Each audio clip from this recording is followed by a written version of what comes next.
Elle avait 66 ans et s'est éteinte samedi au centre Manouiti d'une embolie pulmonaire massive. Une dame pourtant qui prenait soin d'elle. Seul souci, elle souffrait d'un stress excessif.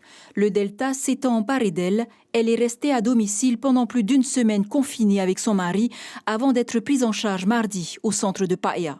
C'est la décision de la famille, la décision du mari de se faire hospitaliser ici plutôt qu'au Taounais. Dès lors que la demande a été faite, on a appelé le médecin, on a demandé qui c'est le médecin référent. Donc on a appelé le médecin et donc le médecin a accepté. Jusqu'à vendredi soir, quand les paramètres vitaux se sont considérablement dégradés. Donc ils ont eu une bonne discussion avec leur médecin, parce que là devait intervenir le choix de soit d'amener le malade aux urgences ou non. Et le mari a décidé de garder sa femme à côté de lui, tout en se préparant psychologiquement à l'issue. Selon le docteur Théron, cette dame n'a malheureusement pas bénéficié d'un traitement immédiat. Il y en a une qui est un peu pénible, qui est un peu style une grippe.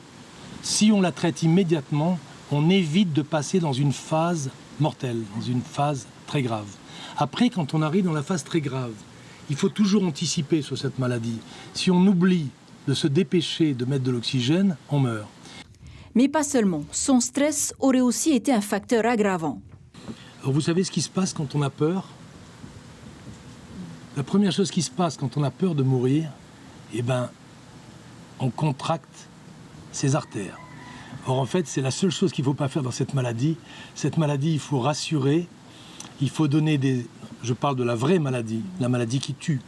Il faut donner des anti-inflammatoires puissants. La première chose à faire, c'est de donner des anticoagulants efficaces. Et enfin, si on ne rassure pas, si la famille n'est pas là, si à l'hôpital, il n'y a pas une très grande empathie autour du patient, le stress va aggraver le problème vasculaire.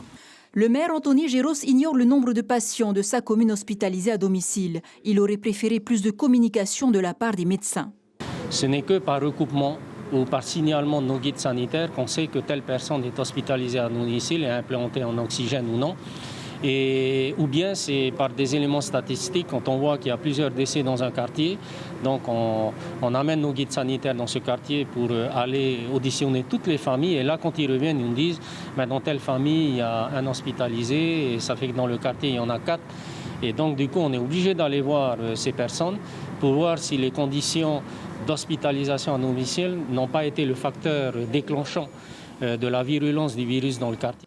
Anthony Géros estime que chaque famille doit se doter d'un oxymètre, d'un tensiomètre et d'un thermomètre à infrarouge. Reste à faire passer ce kit de survie en produit de première nécessité. L'information en continu sur Polynésie la première, Internet et réseaux sociaux.